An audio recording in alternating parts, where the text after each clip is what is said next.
Maravilhosa, né, irmãos? Glória a Deus. Eu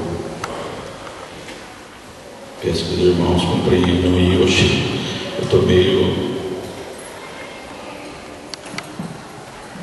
fraco. Só pela graça de Deus, mas Deus sustenta a gente, né, irmão? Deus vem operar grandemente. Deus tem falado com você nessa manhã, irmãos. Abra o seu coração, os seus ouvidos, que Ele vai continuar falando, irmãos. Em nome de Jesus. Hoje é a lição número 8, irmãos.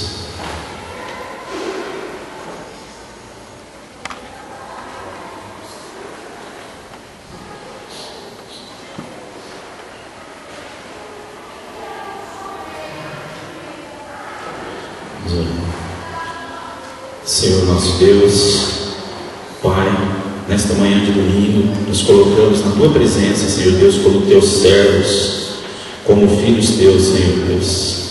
Pedimos que o Senhor venha abençoar esta manhã, este dia, Senhor Deus, onde nos dedicamos à nossa família, nos dedicamos ao Teu ensino, à Tua palavra, Senhor Deus, e que nós possamos receber, Senhor Deus, uma palavra, Senhor, assim como disse nos louvores, na lição, uma palavra de consolo, Senhor Deus.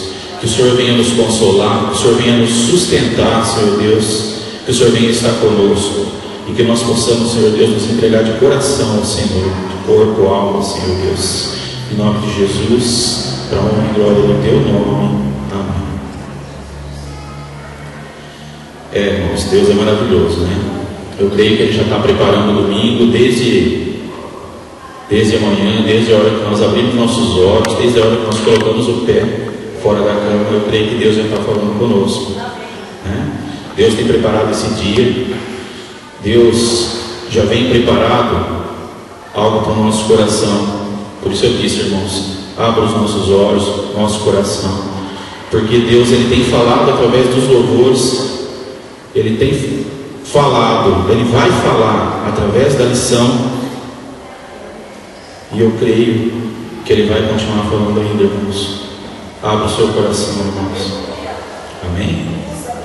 A lição hoje, irmãos, número 8. O título da lição é Consolo e Reparação. Olha que bênção, irmãos. Essa lição, né, nós terminamos na última aula de falar da primeira carta de Coríntios, né, que foi a carta que Paulo escreveu para aquela igreja, onde ele nos deu todo aquele ensino, né, que serve até para os dias de hoje, né, onde ele deu àquela igreja toda aquela, né, aquela carta, na verdade, doutrinária, né, com aquelas regras, né, de todos aqueles assuntos que estavam dando trabalho, né, para aquela igreja. E hoje nós vamos começar com a segunda carta aos Coríntios. Essa segunda carta, ela não é uma carta tão regrada quanto a primeira, né? Ela é uma carta mais, como posso dizer assim, uma carta mais pessoal de Paulo. Paulo está muito sentimental nessa carta, os irmãos vão ver. Ele vai tratar com aquela igreja, mas ele vai tratar usando a própria vida. Ele vai falar da vida, ele vai expor a vida dele. Paulo está muito sentimental. Por que ele escreveu essa carta?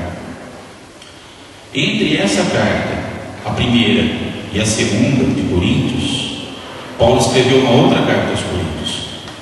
Só que essa carta que ele escreveu, ela se perdeu. Então nós não sabemos, nós não conhecemos o conteúdo dessa carta. Ele cita essa carta na segunda. Ele escreveu, e ele foi duro com a igreja na segunda carta. A única coisa que ele fala nessa carta, é que ele refere essa carta, é que ele foi bem duro nessa carta. Ele foi severo. Com certeza aconteceu algo ali que ele precisou dar uma correção, né, bem dura para essa carta. Só que essa carta se perdeu e nós não conhecemos o conteúdo dela. Então Paulo volta nessa segunda carta, né, que nós temos. Ele foi confrontado, na verdade, por alguns falsos mestres. Esses falsos mestres, eles questionaram, né, o apostolado de Paulo. Eles falavam assim: será que Paulo merece mesmo ser apóstolo? Ele não foi escolhido entre os 12. Quem é esse Paulo que chega aqui dando ordem, falando tudo? Então Paulo ele ficou um pouco abalado com isso, né? E nessa segunda carta ele vai lutar contra esses falsos mestres. Só que também ele vai falar do consolo de Deus, né? Para os irmãos que estão abatidos. Ele vai tratar de vários assuntos, né? Ele vai tratar daquele assunto, ele vai falar sobre o perdão. E ele vai falar muito, ele vai usar o exemplo da vida dele para consolar, né, os irmãos e para tratar toda essa situação, né? E qual o melhor ensino para nós do que a vida de Paulo, né? Logicamente, né? Deus acima de tudo, mas o grande servo dele, Paulo. Ele vai falar muito de si próprio aqui. Vamos seguir com a lição. O texto básico, então, é a segunda carta, segunda aos Coríntios, capítulo 1, inteiro, até o 2, verso 13. Diz assim, irmãos: Paulo, apóstolo de Cristo Jesus, pela vontade de Deus, e o irmão Timóteo, a igreja de Deus que está em Corinto, e a todos os santos em toda a Acaia. Graça a vós outros e paz da parte de Deus nosso Pai e do Senhor Jesus Cristo. Bendito seja o Deus e Pai de nosso Senhor Jesus Cristo, o Pai de misericórdias e Deus de toda consolação. É Ele que nos conforta em toda a nossa tribulação, para podermos consolar o que estiver em qualquer angústia, com a consolação com que nós mesmos somos contemplados por Deus. Porque, assim como os sofrimentos de Cristo se manifestam em grande medida a nosso favor, assim também a nossa consolação transborda por meio de Cristo. Mas, se somos atribulados, é para o vosso conforto e salvação. Se somos confortados, é também para o vosso conforto, o qual se torna eficaz, suportando vós com paciência os mesmos sofrimentos que nós também padecemos. A nossa esperança a respeito de vós está firme, sabendo que, como sois participantes dos sofrimentos, assim o sereis da consolação. Porque não queremos, irmãos, que ignoreis a natureza da tribulação que nos sobreveio na Ásia, porquanto foi acima das nossas forças, a ponto de desesperarmos até a própria vida. Contudo, já em nós mesmos tivemos a sentença de morte, para que não confiemos em nós, e sim no Deus que ressuscita os mortos, o qual nos livrou e livrará de tão grande morte, em quem temos esperado que ainda continuará a livrar-nos, ajudando-nos também vós, com as vossas orações a nosso favor, para que por muitos sejam dadas graças a nosso respeito, pelo benefício que nos foi concedido por meio de muitos.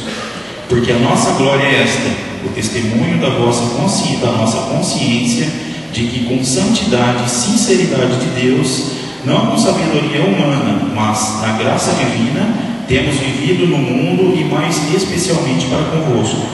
Porque nenhuma outra coisa vos escrevemos além das que ledes e bem compreendeis, e espero que compreendereis de tudo, como também já em parte nos compreendestes, que somos a vossa glória, como igualmente sois a nossa no dia de Jesus, nosso Senhor. Com esta confiança resolvi primeiro encontrar-me convosco, para que tivesseis um segundo benefício, e por vosso intermédio passar a Macedônia, e da Macedônia voltar a encontrar-me convosco, e ser encaminhado por vós para a Judéia. Ora, determinando isto, terei porventura agido com leviandade? Ou, ao deliberar, acaso delibero segundo a carne, de sorte que haja em mim simultaneamente o sim e o não? Antes, como Deus é fiel à nossa palavra para convosco, não é sim e não, porque o Filho de Deus, Cristo Jesus, que foi por nosso intermédio anunciado entre vós, isto é, por mim, Silvano e Timóteo, não foi sim e não, mas sempre nele houve sim. Porque quantas as promessas de Deus, tantas tem nele o sim, porquanto também por ele é o amém da glória de Deus, por nosso intermédio. Mas aquele que nos confirma convosco em Cristo e nos ungiu é Deus, que também nos selou e nos deu o penhor do Espírito em nosso coração. Eu, porém, por minha vida, tomo a Deus por testemunha de que, para vos poupar, não tornei ainda a Corinto, Não que tenhamos domínio sobre a vossa fé, mas porque somos cooperadores de vossa alegria, porquanto pela fé já estáis firmados. Isto deliberei por mim mesmo, não voltar a encontrar-me convosco em tristeza.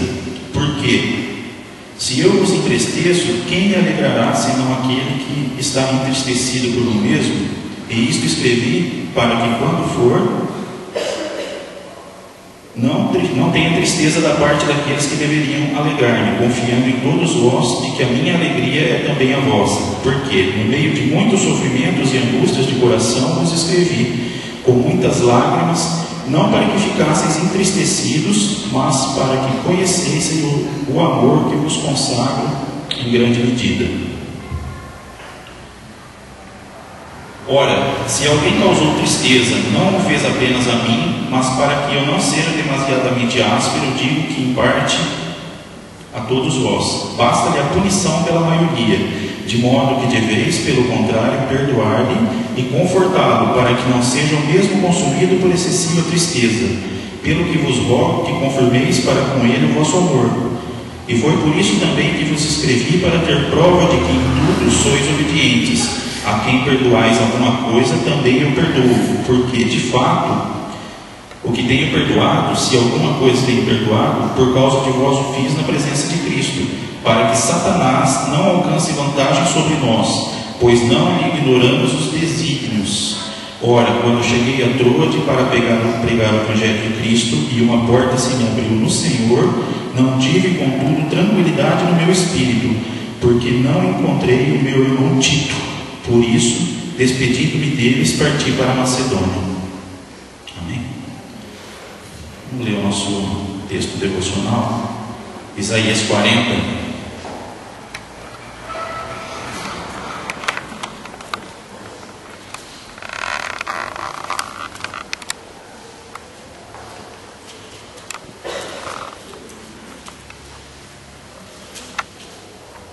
Isaías 40, a partir do 25.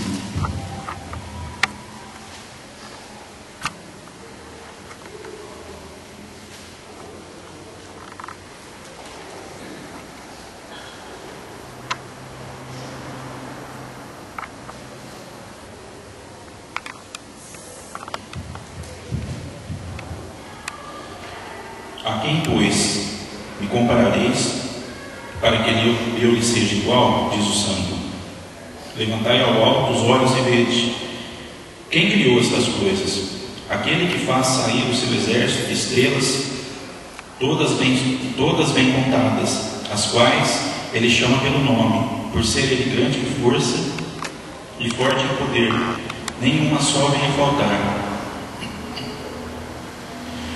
Por que, pois, dizeis, ó Jacó, e falas, ó Israel, o meu caminho está encoberto ao Senhor, e o meu direito passa despercebido ao meu Deus? Não sabes, não ouviste o que o eterno Deus, o Senhor, o Criador dos fins da terra, nem se cansa, nem se fadiga? Não se pode esquadrinhar o seu entendimento. Faz forte ao cansado e multiplica as forças ao que não tem nenhum vigor. Os jovens se cansam e se fadigam, e os moços de exaltos caem, mas os que esperam no Senhor renovam as suas forças, sobem com asas como águias, correm e não se cansam, caminham e não se fadigam. De novo. Mas os que esperam no Senhor renovam as suas forças, sobem com asas como águias, correm e não se cansam, caminham e não se fadigam. Amém? Glória a Deus, né? Deus continua falando conosco, né, irmãos? Deus é maravilhoso. Essa carta, irmãos, é aquela carta, por isso que eu digo, né? Paulo vai falar muito de si próprio, ele vai expor o seu sentimento, vai expor a sua vida para consolar, para ensinar. Essa carta é aquela que, não nessa lição de hoje, mas ele vai falar lá na frente do espinho na carne, né? Que ele pede que Deus tire o espinho da carne, Deus fala, não, a minha graça te basta. Então nós vamos conhecer um pouco aqui da vida de Paulo durante essas aulas que nós vamos ter. Diz assim, revista. Provavelmente 2 Coríntios foi escrita menos de um ano depois de 1 Coríntios. Paulo encontrava-se na Macedônia quando escreveu. o ano 57 depois de Cristo é a data considerada mais provável. Antes dessa carta e depois de 1 Coríntios, o apóstolo havia escrito uma carta triste e severa, cujo conteúdo desconhecemos, né? Aquilo que eu estava falando, né? Entre essas duas cartas foi escrita uma outra que está perdida. Hoje a gente não conhece esse conteúdo, mas Paulo ele cita algumas coisinhas que levam a crer, né, que a carta ela foi triste e severa, então foi duro na correção daquela igreja naquela situação.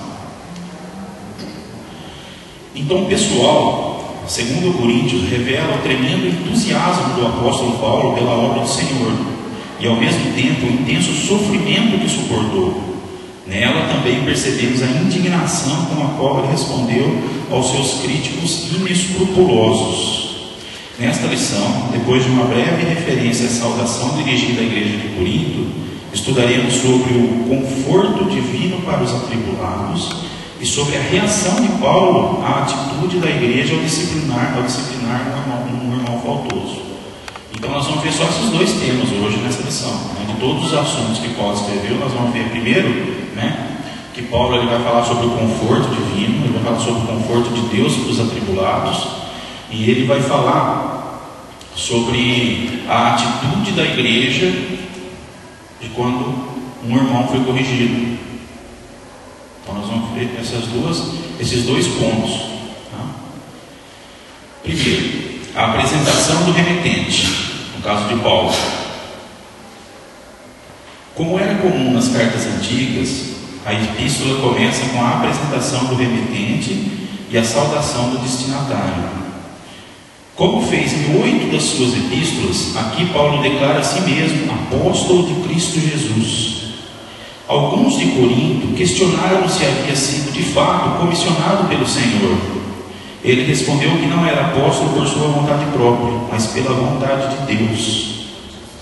Apesar de não ser contado entre os 12, foi escolhido por Cristo para ser apóstolo.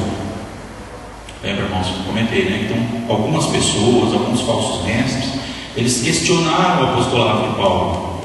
Mas será que foi Deus mesmo? Porque se ele não foi escolhido em vida por Jesus Cristo, né? Como que ele se intitula apóstolo? Como? Né? Então havia esse questionamento. E sabe, quando há um questionamento no meio de muitos, se um levanta um questionamento, já começa, né? Já começa a ter burburinhos, já começa a contaminar aquele que foi questionado, e aí começa a levantar dúvidas, e é muito perigoso quanto a isso. Então Paulo ele ficou muito preocupado com isso, né? Então ele já começa logo no primeiro, aqui no início da carta, ele já se intitula apóstolo. Ele já fala, eu sou apóstolo sim, né? Vamos ler lá em Atos 26. Hoje nós vamos ler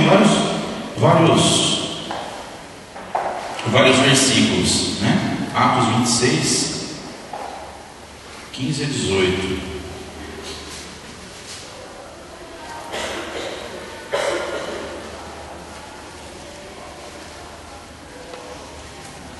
Diz assim: então eu perguntei, quem és tu, Senhor?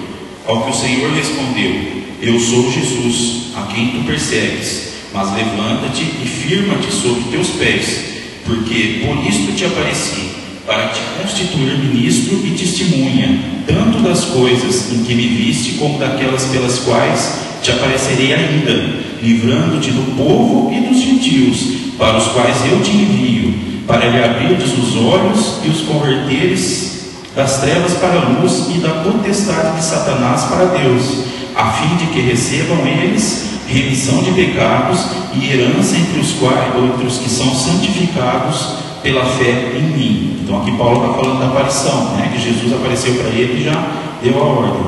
Ali ainda em 1 Coríntios, se a gente voltar um pouquinho, 1 Coríntios 15, né?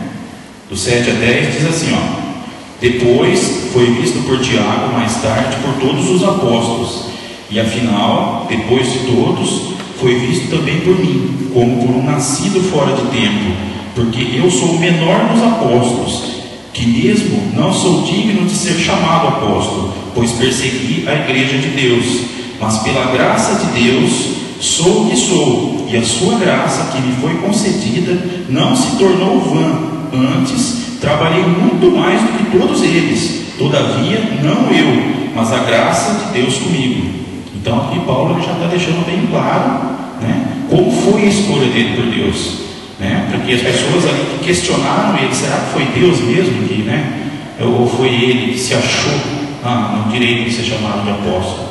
Então Paulo ele já está, né, deixando bem claro que ele foi escolhido por Deus, sim. Inclusive ele fala que ele foi até usado muito mais do que os outros, né? Mas a menção de Timóteo indica que ele estava com Paulo quando a epístola foi escrita. Era irmão de Paulo, natural de Listra, uma cidade da Ásia Menor, atual Turquia. Depois de juntar-se a Paulo na segunda viagem missionária, tornou-se seu companheiro. Paulo escreveu-lhe 2 epístolas e mencionou o seu nome em outras 8. Então, mostra o companheirismo de Timóteo aqui junto com Paulo, né? Tá. Depois da apresentação, a saudação à igreja. Ainda no segundo versículo, primeiro e segundo versículo. A carta é dirigida à igreja de Deus que está em Corinto. Tratava-se de uma congregação de cristãos pertencentes a Deus, como são todos os lavados pelo sangue de Cristo. A saudação é extensiva a todos os santos em toda a Acaia, a parte sul da Grécia Antiga, ou hoje chamada de Grécia Moderna, né, na época. Paulo não identificou quem eram esses irmãos, entretanto havia ali a igreja de Cencreia, citada em Romanos 16:1, uma cidade situada a cerca de 15 quilômetros de Corinto. Embora a saudação obedeça à fórmula convencional grega e hebraica devido à inclusão das palavras com que os gregos e os judeus se saudavam, graça, né, charis, e paz, shalom, o seu conteúdo é cristão, porque Paulo acrescentou a origem de onde elas emanam. As duas procedem do Pai e do Filho. A graça é a fonte de toda a bênção que Deus dispensa aos seus, e a paz é o resultado produzido na vida de quem recebe a graça divina. Por isso que nós temos, né, o costume, né, de falar graça e paz para os irmãos em Cristo, que nós adotamos, pelo menos aqui. Cada denominação tem uma forma, um só fala paz, o outro fala paz do Senhor, né? Nós adotamos a graça e a paz. E a graça, né, aqui a gente fala o significado. Quando você cumprimenta o seu irmão, a graça e a paz do Senhor, quer dizer, a graça é a bênção divina, né? E a paz é a consequência, é o resultado daquela graça que você recebe. Então você recebe a graça do Pai e você tem uma paz na sua vida, né? Por isso que nós falamos, a graça e a paz do Senhor. Terceiro, o ministério de consolo. Aqui Paulo já vai começar a falar do seu, ele vai expor o seu coração, né? Nesse texto, o apóstolo expressa sua gratidão a Deus pela consolação recebida em meio às angústias e tribulações. Primeiro, a pessoa que consola. Quem é a pessoa que consola? Deus, né? Quem é o nosso consolador? Deus. Depois da saudação, Paulo começa o corpo da epístola com a declaração de que Deus é bendito, merecedor de todo o elogio. As ações de graças são dirigidas porque Ele é o Pai de nosso Senhor Jesus Cristo. Ele é o Pai de misericórdias e Ele é o Deus de toda consolação. Pai do Senhor Jesus Cristo, Pai de misericórdias e Deus de toda consolação. Olha que interessante, irmãos. Vamos ler lá, 1 Pedro 1:3.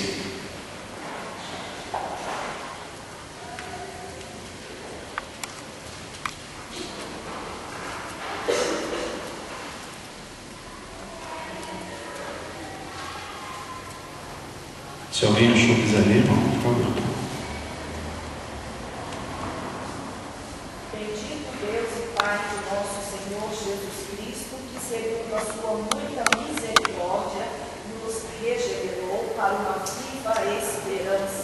mediante a ressurreição de Jesus Cristo dentre os mortos. Amém. Pai de Jesus Cristo e Pai de misericórdias, de novo citando, né? Isaías 40, 29.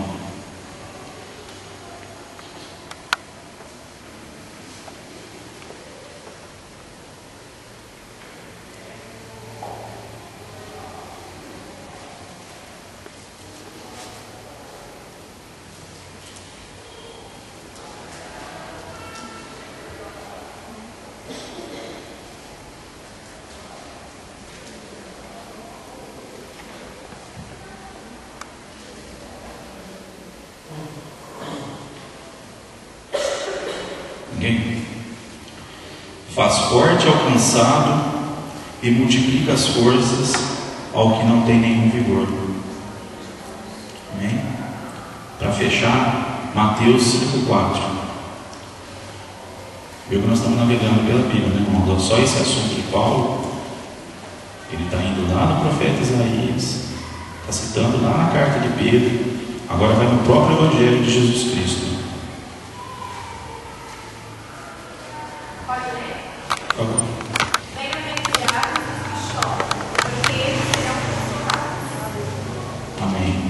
Bem-aventurados os que choram, porque eles serão consolados. Né? Bem-aventurados os que choram, porque serão consolados. Então, irmãos, nós sabemos como foi ministrado aqui, né? Por isso que eu falo, Deus já vem falando conosco. Como foi ministrado, como foi nos louvores, como Deus vem falando, né? O abatido, Deus consola. Uma lágrima para Deus quer dizer muita coisa, irmãos, muita coisa. Deus, ele esquadrinha os corações, não? Ele vai lá a fundo, a fundo, a fundo, a fundo. Às vezes a gente vê do lado um irmão derrubando uma lágrima, seja na hora de um louvor, seja na hora de uma palavra, seja numa hora de conversa, numa oração. Para nós a gente fala assim, aquele irmão ali, ele está pondo fora os seus sentimentos, não, irmãos. Para nós pode não ter importância se a gente for insensível, mas o Espírito Santo de Deus, ele está entendendo, ele conhece a vida, ele esquadrinha o coração daquela pessoa que está derrubando aquela lágrima, irmãos. Ele sabe tudo, ele consola, ele colhe cada lágrima, irmão, cada lágrima. Bem-aventurados que choram, porque serão consolados. Quem é o nosso consolador? O Espírito Santo de Deus. Glória a Deus, irmãos. Em quem, irmão? Em quem você tem buscado consolo? Em quem você tem buscado consolo nas suas horas de tristeza, nas suas horas de frustrações, nas suas horas em que as coisas não estão dando certo? Onde você tem buscado consolo? Você tem buscado consolo do Senhor? Você tem buscado consolo de Deus? Você tem derrubado suas lágrimas para o Senhor? Ou você tem derrubado suas lágrimas para alguém que possa te falar algo que não seja proveitoso, ou algo que seja enganoso, né?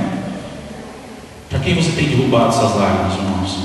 Em quem você tem buscado esse consolo? Paulo, ele é muito claro, o nosso consolo está em Deus, nosso consolo está no Senhor.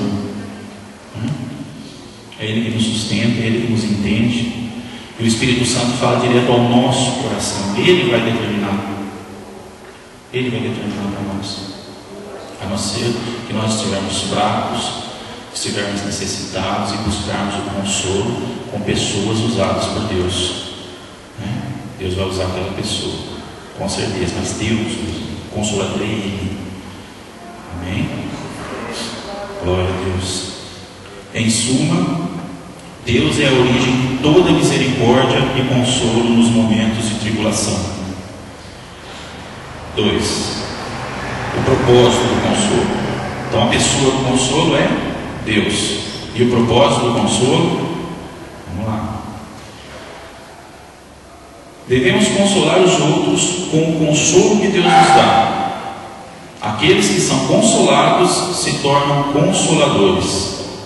A ênfase é no consolo prometido àqueles que experimentam o sofrimento por amor a Cristo.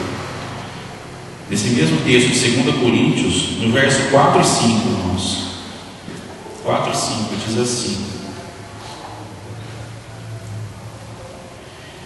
é Ele que nos conforta em toda a nossa tribulação, para podermos consolar os que estiverem em qualquer angústia, com a consolação com que nós mesmos somos contemplados por Deus. Porque assim como os sofrimentos de Cristo se manifestam em grande medida a nosso favor, assim também a nossa consolação transborda por meio de Cristo.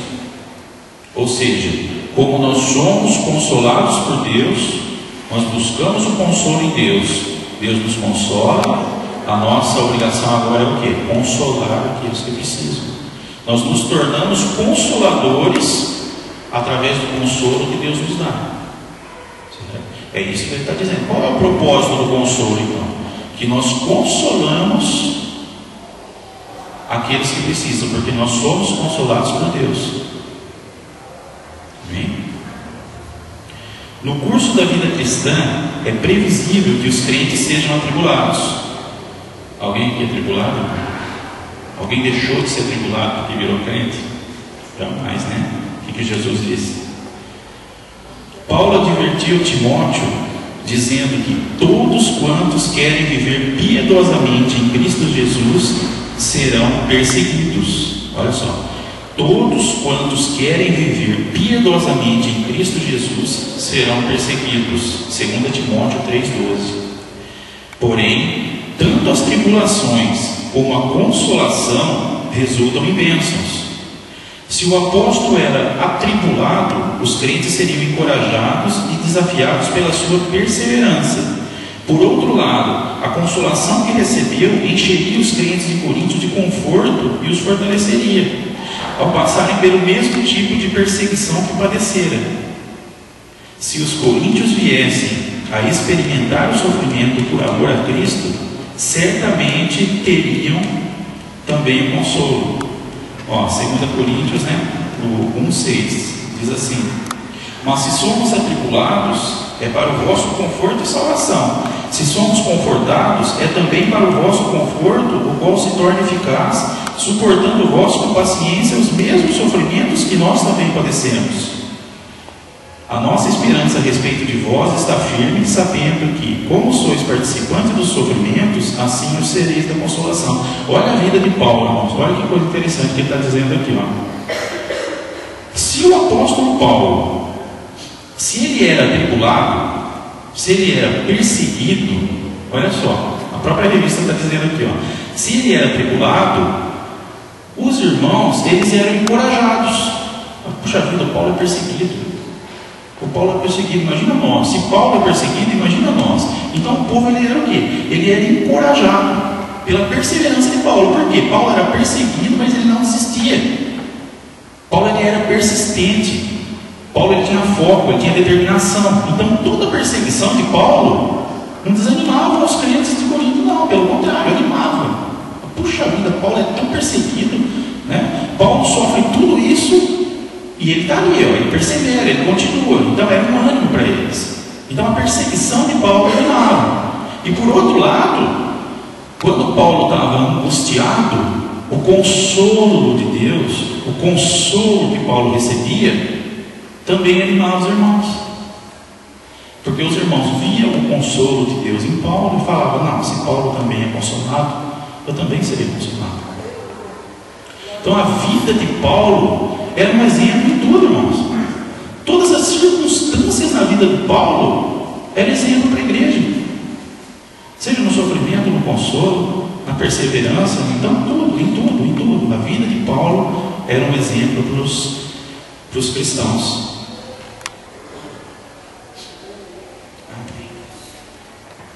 Seguindo. O poder do consolo. Para mostrar aos coríntios o poder do conforto divino, Paulo relembrou uma séria e ameaçadora situação pela qual havia passado. Não sabemos detalhes acerca da aflição sofrida pelo apóstolo na Ásia, mas o incidente deveria ser bem conhecido dos coríntios. Tão severa foi a tribulação que ele se viu, que ele se viu oprimido acima das suas forças naturais e pensou ter chegado ao fim. Olha só. Sentiu-se como que sentenciado à morte perante a terrível situação. Contudo, Deus tinha um propósito em permitir o ocorrido. E esse era para que o apóstolo Paulo não confiasse em si mesmo, mas em Deus que ressuscita os mortos, o Deus onipotente, que o livrou do passado, livra no presente e haveria de livrá-lo no futuro. Amém. Olha só, né? Foi tão ameaçadora essa situação, né? Embora nós não sabemos o que aconteceu, mas pelo que Paulo falou, ele já tinha desistido até da própria vida. Olha só, tão severa foi a tribulação que ele se viu oprimido acima das suas forças naturais e pensou ter chegado ao fim. Olha lá, está lá no verso 8. Porque não queremos, irmãos, que ignoreis a natureza da tribulação que nos sobreveio na Ásia, porquanto foi acima das nossas forças, a ponto de desesperarmos até a própria vida. Então o que ele está dizendo aqui? Que a coisa foi tão complicada essa situação, né, embora não seja muito claro o que aconteceu, que estava acima das forças naturais. Ou seja, se não fosse o agir de Deus naquele momento, ele já achou que a vida dele já tivesse ido, né? Para quê?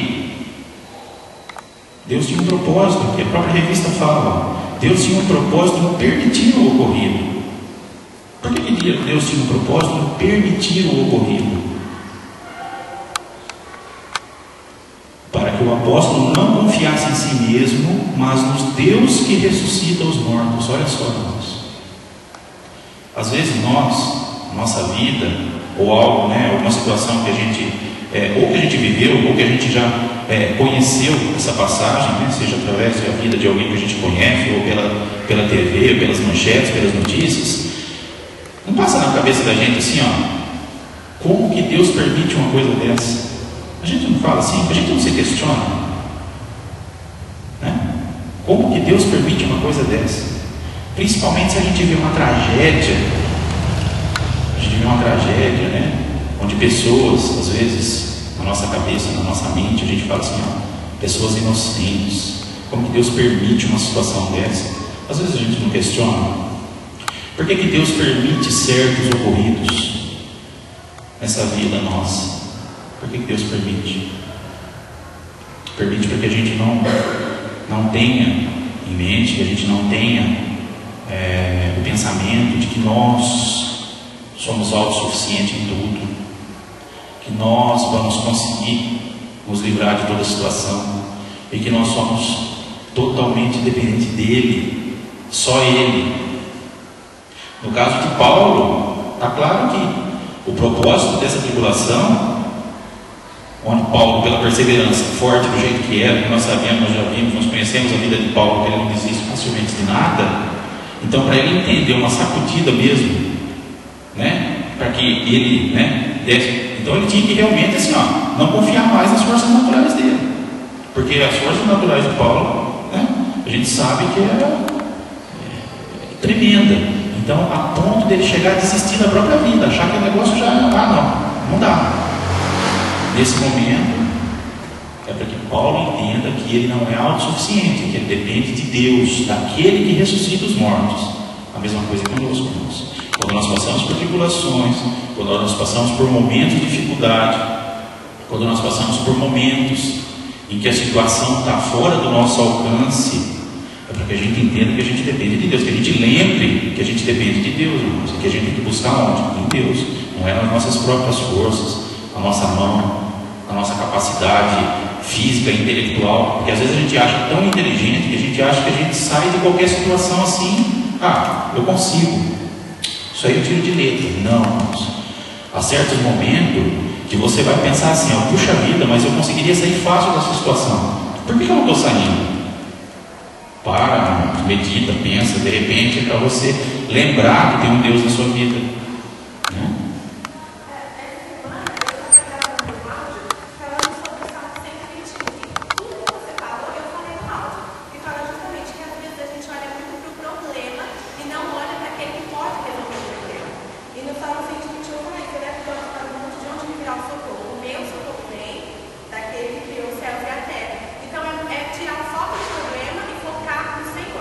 Porque aí a gente fica olhando para o problema e a gente acaba não resolvendo nem com as nossas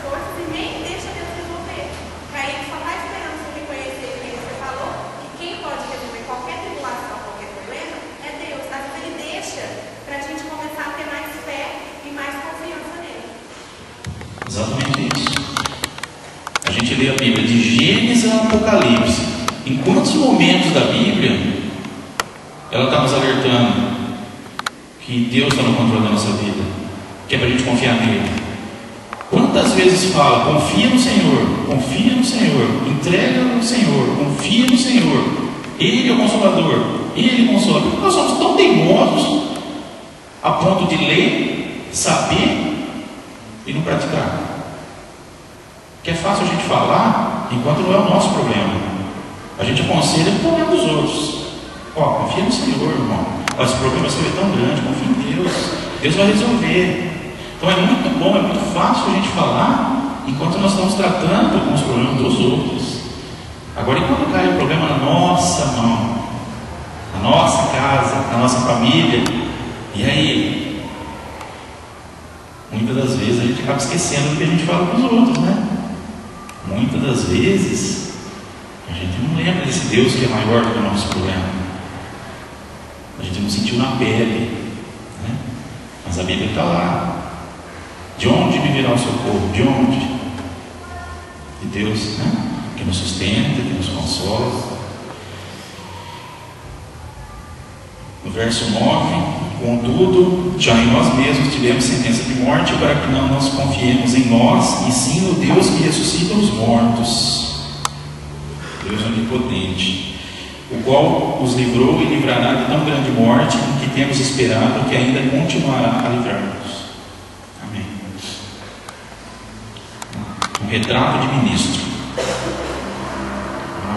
Vamos ver, Paulo vai falar um pouco das qualidades dele. Então, nessa primeira parte da revista, Deus falou do consolo divino. Então, para os irmãos que estavam atribulados, para os irmãos que estavam perseguidos, entristecidos, abatidos, Paulo demonstrou com a vida dele como é o consolo de Deus para a vida dos irmãos, né? Demonstrou a dependência de Deus e que Deus está no controle de toda a situação, para que os irmãos venham confiar em Deus. Agora, Paulo vai falar um pouco sobre ele próprio, né? Vai falar muito de si. Ao explicar aos coríntios acerca da mudança de planos, Paulo deixou transparecer alguns traços do caráter de um bom ministro. Primeiro, a boa consciência. Os cristãos devem guardar pura a consciência para vencer a luta pela santidade, onde quer que estejam. Paulo deu testemunho a esse respeito. Também aconselhou Timóteo a combater o bom combate, mantendo fé e boa consciência. Mas qual é o valor da boa consciência? Então está aqui, irmãos, os cristãos. O que os cristãos devem ter? Os cristãos devem guardar pura a consciência para vencer a luta pela santidade, onde quer que esteja. Consciência limpa. Cristão, consciência limpa. Paulo tinha a consciência limpa. Tudo que Paulo fazia era para Deus. A vida dele era consagrada a Deus. Onde quer que ele estava, ele vivia para Deus, né? Nós temos que ter a nossa consciência de cristão, não só dentro dessas quatro paredes. Nós temos que ter a nossa consciência pura e limpa de cristão fora dessas quatro paredes. Onde nós estivermos lá no nosso trabalho, nós temos que ter a nossa consciência pura, limpa, né? Quando a gente estiver lá nos nossos estudos, na escola, na faculdade, onde quer que seja, né? Num evento, qualquer lugar que seja fora das quatro paredes da igreja, nós temos que estar com a nossa consciência limpa, pura, consciência de cristão. Nós não temos que ter peso, nós não temos que estar fazendo uma coisa com consciência, né? Então, qual é o valor dessa boa consciência? A boa consciência livra de atos de maldade. Segundo o testemunho da sua boa consciência, a conduta de Paulo em relação aos coríntios foi caracterizada por santidade e sinceridade. Os seus atos continham uma sinceridade transparente vinda de Deus. Não recorreu à sabedoria humana, mas foi sustentado pela graça divina. Amém? Glória a Deus. Então Paulo não buscava a sabedoria dos homens, Paulo buscava de Deus. Paulo buscava a sabedoria, os ensinos, né, as decisões de Deus. Então tudo que Paulo fazia não era pela carne, era pelo Espírito, né? A boa consciência livra de maus relacionamentos. A integridade com que o apóstolo se dirigiu aos irmãos de Corinto foi recordada. ele escreveu com total franqueza. O significado das suas palavras não estava nas entrelinhas. Ele esperava que os coríntios entendessem, como antes haviam entendido, embora em parte que no dia de Jesus nosso Senhor, no tribunal de Cristo, eles poderiam orgulhar-se de Paulo e que o apóstolo se orgulharia deles. Eles seriam a sua alegria e coroa de júbilo, porque haviam sido salvos por intermédio de seu ministério, e se regozijariam porque o apóstolo havia sido um instrumento de Deus para levá-los a Cristo. Paulo gostava muito, tinha uma consideração muito grande pelos irmãos. Ele sentia uma alegria muito grande nos irmãos. E Paulo esperava que os irmãos sentissem a mesma alegria dele. Ele deixa claro, Paulo também, ele queria que os irmãos se alegrassem com ele, assim como ele se alegrava com os irmãos. Então a sinceridade de Paulo, a boa consciência de Paulo, a santidade de Paulo fazia com que ele tinha esse bom relacionamento com as pessoas. A boa consciência e as boas qualidades. Não há nesses versículos uma relação explícita das qualidades do ministro, mas ao ler o que Paulo diz sobre si próprio e dos seus planos, descobrimos alguma delas. Vamos lá, Paulo continua falando da vida dele. Primeiro, lealdade. Demonstra a disposição do apóstolo de primeiro passar por Corinto, ser enviado pela igreja macedônia e voltar a encontrar-se com eles para depois ser enviado à Judeia. Essa atitude de Paulo era prova de amor e lealdade para com eles. Então Paulo está dizendo aqui, lá na carta, quando nós lemos, Paulo falou assim: olha, irmãos, eu vou para Macedônia, mas primeiro eu vou passar aí. Eu vou passar aí e vou ficar com vocês. Vocês são prioridade para mim. Aí depois daí eu vou ser enviado para Macedônia. Mas vocês são prioridade na minha vida, irmãos. Tá? Então a lealdade de Paulo. Confiabilidade. O plano de Paulo não foi concretizado. Ele viajou de Éfeso para Troade e, como não encontrou Tito, foi direto a Macedônia sem passar por Corinto. Daí a pergunta: terei porventura agido com leviandade? É provável que essa fosse a acusação feita a ele por alguns coríntios. Lembra que eu falei, irmãos, que Paulo era questionado sobre o apostolado dele? Então, as pessoas questionavam, né? E esse foi um ponto em que reforçou o questionamento, porque logo atrás Paulo falou o quê? Vocês são prioridade na minha vida, eu vou passar aí primeiro, depois eu vou para Macedônia. Só que não aconteceu. O que Paulo fez? Paulo foi direto para Macedônia, não passou lá. Aí o que eles fizeram? Mas peraí, olha aí, olha o apóstolo aí, falou que vinha aqui, que nós somos prioridade na vida dele e não veio. Que homem é esse de sim e não? Ele fala que é sim, chega na hora não. O que acontece? Continuando aqui, E se assim pensavam, havia ele deliberado segundo a carne, a ponto de dizer sim e logo em seguida não. Na defesa da sua confiabilidade, Paulo apresenta os seguintes fundamentos à fidelidade de Deus: o anúncio de Cristo, o cumprimento das promessas de Cristo. Então Paulo, ele queria provar de qualquer forma que tudo que ele fazia era pelo Espírito e não pela carne. Tudo que ele fazia. Então não é porque ele disse, eu vou, e depois ele não foi, que ele agiu na carne. Eu não falo sim e depois o meu não, é porque quando eu falei sim eu falei na carne. Não. Paulo, ele quer deixar claro para todos que tudo que ele faz é pelo Espírito. Isso é naquele momento. Não era para ele ter ido, ele não foi. Ele foi conduzido para outro caminho. Só que aqueles que já tinham os questionamentos usam mais esse ponto para poder questionar, para deixar os irmãos mais ainda, Porque sabe, onde tem uma coisinha assim, a pessoa vai lá, você tem uma brasa, você começa a jogar um algodãozinho, o que vai fazer aquilo?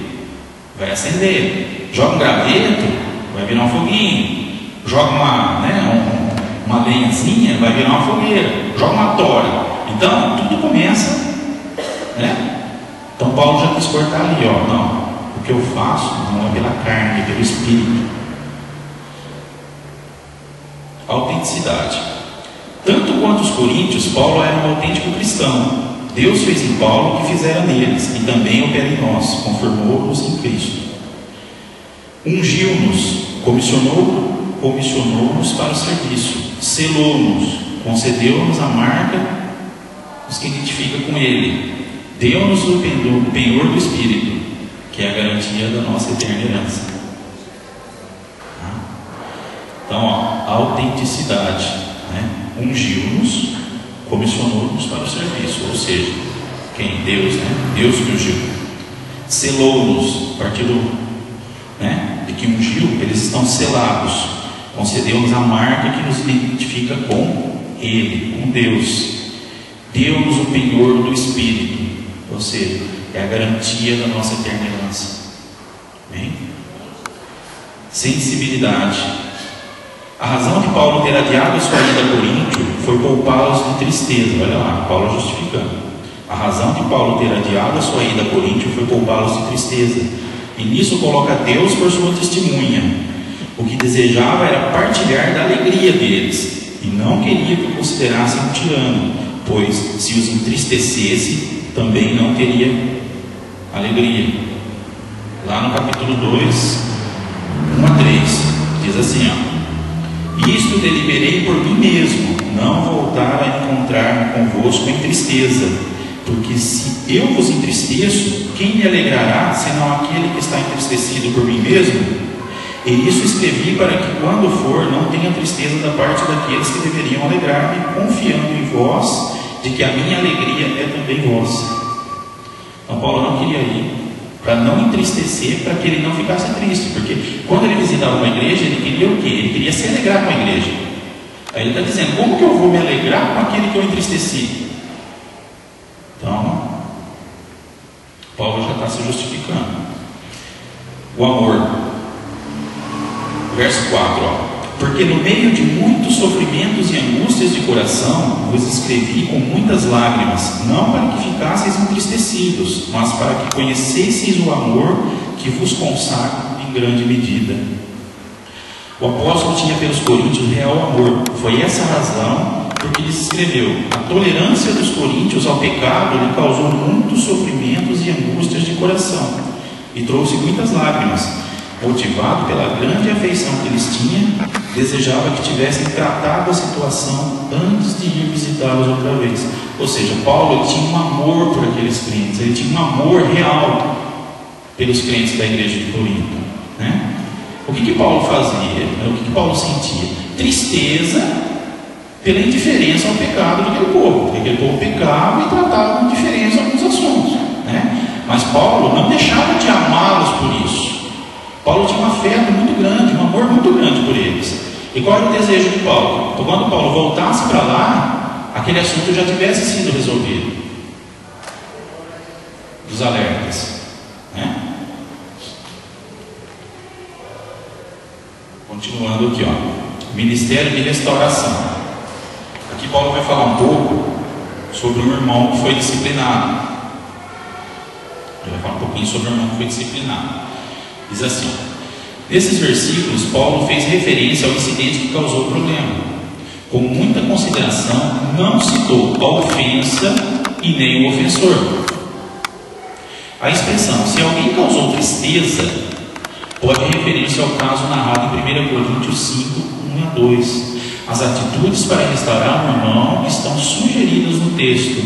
Esse texto, 1 Coríntios 5, 1 a 2, irmãos, vai falar daquele irmão que ele possuía a mulher do próprio pai. Lembra na primeira carta aos Coríntios, que foi um pecado que Paulo não se conformou, falou assim que a igreja sabia, não tomava providência, tamanho pecado que ele não tinha visto nem os gentios fazer, e dentro da igreja acontecia, né? Daquele irmão que possuía a esposa do próprio pai. Paulo ficou irado com essa situação, e agora nesse momento Paulo está tratando daquela situação. Apesar de Paulo ter cautela aqui, pode ver que está escrito aqui que ele não refere, né? Ele não citou nem a ofensa e nem o ofensor, mas o texto leva a crer que seja essa a referência, né? E é isso que Paulo quer. Ele quer tratar dessa situação, ele quer falar dessa situação agora. Primeiro, com relação a esse assunto, desviar a animosidade. O que é animosidade? É rancor, ressentimento. Então a primeira coisa que ele tem que fazer, desviar o ressentimento. Com esse fim, Paulo não considerou o pecado uma ofensa apenas contra ele. Toda a igreja foi ofendida. Ou seja, Paulo ele não quis trazer aquela ofensa, embora ele tenha ficado irado, né? E os irmãos não estavam nem ali com o que estava acontecendo. Então, para que o negócio não ficasse pessoal, que a raiva não ficasse só com ele, Paulo ele não queria tornar, ele não quis dizer que aquela ofensa foi só com ele. Ele quis dizer que parte da igreja ficou ofendida também. Tá? Então é para aliviar. 2. Demonstrar misericórdia. Se o referido irmão se arrependeu do seu pecado, bastava a punição que lhe foi aplicada e não devia ser prolongada desnecessariamente. Então Paulo está dando um toque para a igreja aqui, ó. O irmão pecou, serve para os nossos dias atuais também, irmãos. Serve para os nossos dias atuais. O irmão pecou, ele está arrependido, buscou, né? Buscou a igreja. A igreja, basta a punição que foi dada. Não tem que prolongar a disciplina desnecessariamente. Houve um arrependimento, é isso que Paulo está querendo dizer. Ó, o irmão pecou, mas ele se arrependeu e ele está buscando. Então, o que acontece? Dá a punição pelo que ele praticou, mas para por aí, não vá prolongar a punição desnecessariamente, porque às vezes acontece isso, né? Às vezes a coisa torna o quê? Pessoal, porque vai largar a punição ali até quando? Se já houve arrependimento daquilo que foi feito. Então, a orientação de Paulo é: arrependeu, puniu, acabou, reintegra. Amém? Restaurar a alegria. A atitude da igreja devia ser perdoá-lo e confortá-lo para impedir que fosse consumido por excessiva tristeza, perdesse a esperança de ser perdoado e entrasse em estado de desânimo. Aqui, ó, o que ele quis dizer. Ó, se o irmão já se arrependeu, já voltou, restaura o irmão, reintegra o irmão. Senão você vai largar o irmão ali em disciplina ali, desnecessária, até quando? Esse irmão vai ficar desanimado. Vai chegar uma hora que os irmãos vão falar assim: e aí? E aí? Até quando eu vou ficar nisso? Aí o irmão entra em desânimo. Aí de repente esse irmão nem quer mais a restauração. Então a orientação de Paulo é: perdoou, restaura de novo o irmão. Afirmar o amor. A atitude recomendada por Paulo confirmaria para com o irmão penitente o amor da igreja. Ou seja, essa atitude de restaurar a partir do momento que o irmão se arrependeu e retornou, é a igreja demonstrando o amor pelo irmão. Senão o irmão vai falar assim: não, a igreja não gosta de mim. O que a igreja tem contra mim? Não. Se há restauração, se há a reintegração desse irmão, a igreja está demonstrando o amor que ela sente por ele. Embora ele pecou, embora ele cometeu tal tamanha ofensa, ele se arrependeu e a igreja está demonstrando o amor a ele e reintegrando ele, né? Não que a igreja deixou de punir pelo pecado, não. Ele foi punido e houve o arrependimento. Restaurar a comunhão. Paulo reafirma a sua comunhão com os coríntios no perdão ao ofensor arrependido.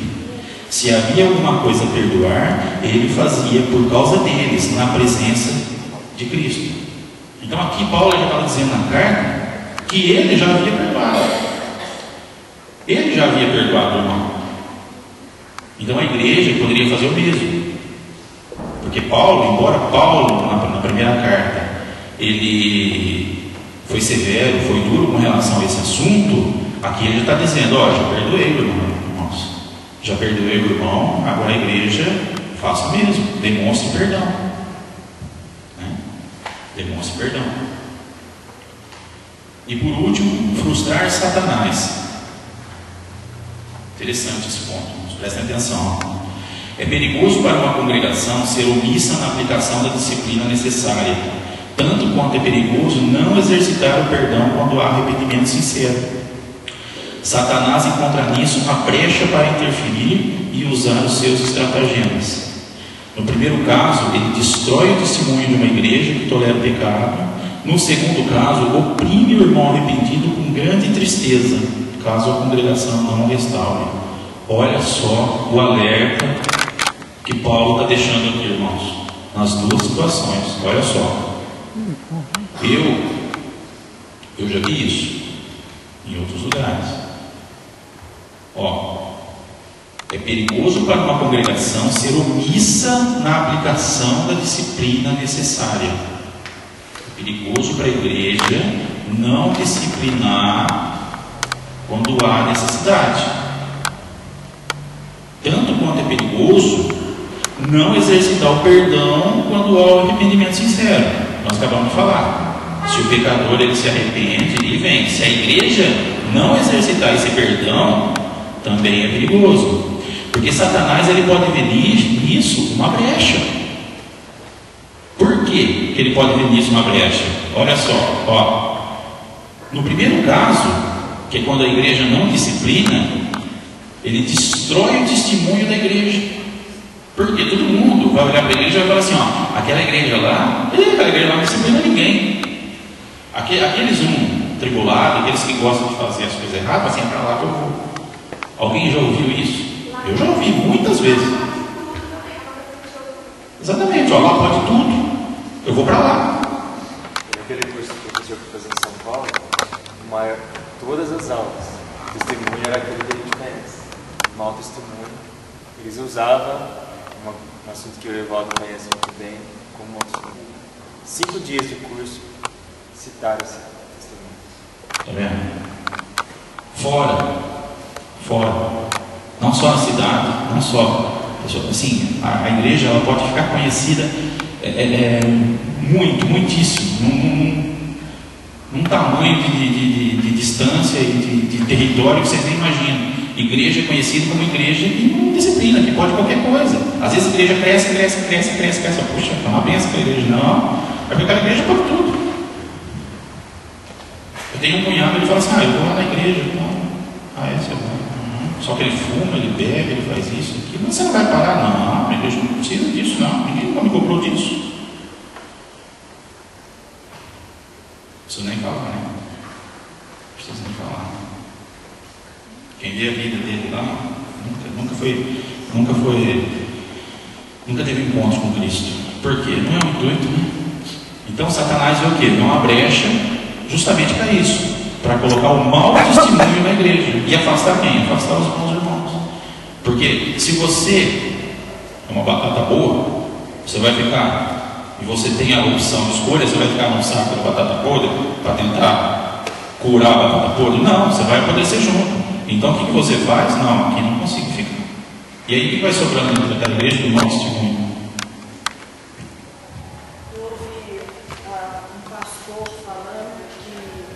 Uma vez ele precisou disciplinar um irmão da igreja dele. E aí um dos membros da igreja questionou o pastor ao disciplinar aquele irmão e perguntou o seguinte: pastor, mas ele não se arrependeu? Ele não se quebrantou? Ele não se humilhou? Ele não buscou o arrependimento? E por que a disciplina tem que continuar? Porque ele achou que se o cara se arrependeu, se quebrantou, tinha que interromper.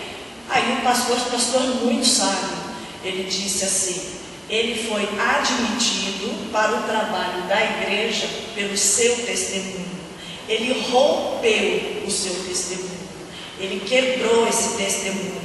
Então, para ele, agora vai levar tempo para ele reconstruir esse testemunho. Então, não é porque a pessoa chorou, se arrependeu, se humilhou, não precisa daquela disciplina. Não, você vai cumprir aquele período de disciplina. Por quê? Porque você vai reconstruir o seu testemunho perante a igreja do Senhor. Eu achei muito interessante isso. Realmente, aquele que está dizendo aqui no texto, tem que ser punido. Tudo que foi abordado aqui, alerta de Paulo, tem que ser punido? Tem que ser punido. Cuidado que Paulo manda ter. Não desnecessariamente. Cuidado para que não se prolongue. Mas se há um tempo necessário, se houve essa necessidade dentro da igreja, então tem que esperar. demonstra o amor da igreja? O amor da igreja em tentar ajudar, colocar aquele irmão? É o que Paulo está dizendo. A igreja tem que demonstrar amor. Então, pecou, se arrependeu, não é porque se arrependeu que já vai estar, não. Existe a disciplina a ser cumprida, não desnecessariamente, mas deve ser cumprida. E a igreja deve demonstrar o amor, reintegrando esse irmão para dentro da igreja, né?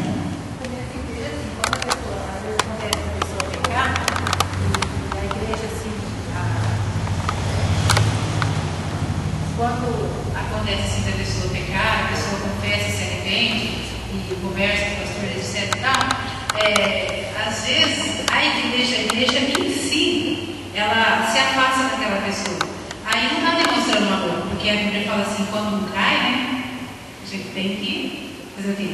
Então assim, demonstra que o nosso amor realmente não é verdadeiro, porque quando a pessoa erra, a gente tem que se ter amor para ajudar, para tentar mostrar para a pessoa, não, você tem que ir aqui, não, nós estamos juntos, né, você vai se levantar. E às vezes a gente vê o contrário, que a igreja em geral, ela ataca pedra, ela parece que ela se afasta daquela pessoa, não quer nem chegar perto. E não é assim que o Senhor Jesus nos ensinou na palavra.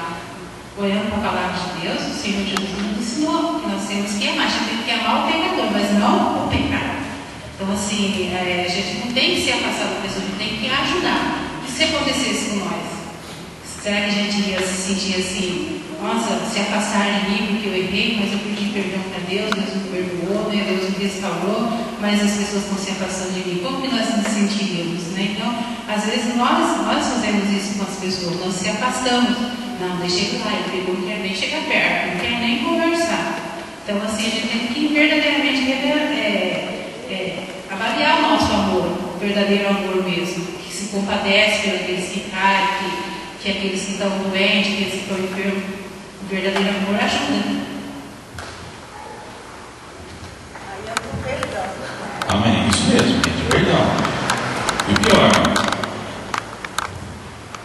nós não temos o direito de julgar ninguém. Nós, como irmãos, nós não podemos julgar ninguém. É a pessoa e Deus. Como a irmã falou, não é porque o irmão cometeu um pecado, né? Até citou, né, irmã? Arrependeu e está ali, né? Se corrigiu com Deus, vamos dizer assim. E os irmãos continuam, não, eu não quero mais me envolver, não quero contar porque é pecador. Não, nós não temos o direito de julgar ninguém. Senão nós saímos da nossa comissão e passamos a querer ser igual a quem? Igual a Deus? A julgar o irmão pelo que eles fazem? Não, nós não temos direito, né? Como diz no popular, nós não temos o direito de dar o pitaco na vida de ninguém. Cada um tem que ter a sua vida com Deus. E os irmãos, a única coisa que Deus determina, é que nós amemos o nosso irmão, né? E a prática do perdão, seja ofensa conosco, ou seja ofensa com a igreja, ou seja ofensa com pessoas que nem nada a ver têm, mas que nós sabemos, nós não temos o direito de julgar, nós temos é que perdoar. Amém? Nós temos que praticar o perdão. Quantas vezes por dia? 7? Não, 70 vezes 7 por dia. Ou seja, não existe nada, nenhuma situação em que a gente não deva exercer o perdão. Amém? Então, Paulo está bem claro aqui. E que nós não demos brecha para que Satanás venha usar das suas artimanhas, das suas estratagemas, irmãos. Amém?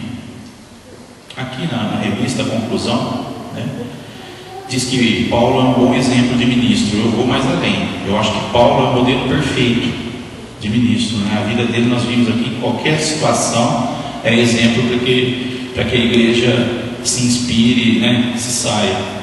Quando era necessário agir com severidade, agia, mas quando era preciso agir com afeto, também tinha habilidade para fazer. O seu modo de referir-se às igrejas e tratar delas revela o amor, o zelo e a responsabilidade com que realizava o ministério e cuidava do povo de Deus. Amém, irmãos? Então nós vimos aqui, né, que Paulo começa falando ele para consolar, né? Usando a vida dele para ensinar sobre o consolo de Deus para os abatidos. E deu um conselho para a igreja com relação à restauração do irmão, né? que foi faltoso na primeira carta, mas com relação a que a igreja, né, trate o irmão. E nas próximas aulas nós vamos ver um pouco mais a fundo, né? E Paulo vai continuar falando da própria vida. Essa carta, né, alguns estudiosos falam que ela é meio que autobiográfica, né? Paulo ele vai falar muito da própria vida, né? Ele vai expor a própria vida para tratar com situações. Amém? Amém. André.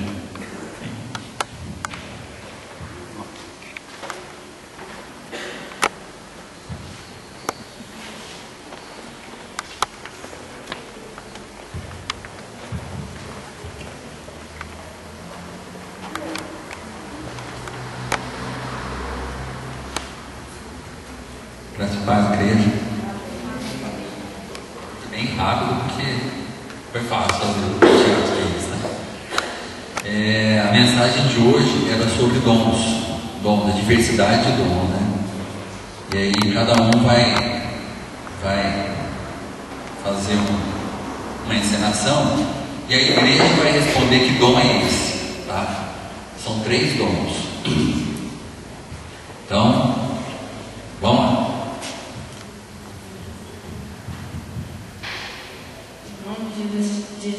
Você está curando. Que dom que é esse? Dom de cura, beleza.